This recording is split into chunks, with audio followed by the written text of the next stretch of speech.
laki. Una pa lang nakita natin, malaki na.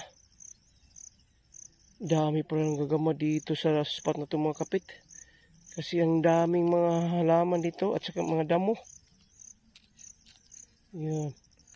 Pagalawin natin mga kapit ha.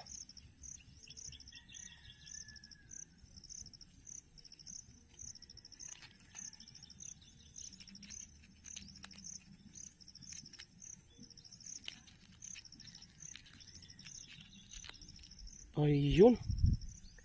Kapal. Ang laki. Uwis. Yan. Unang nakita uwis mga kapit. Abuhin. Dami palang malaki dito no. So mamaya ilalagay natin to sa plastic. Pakita ko sa inyo.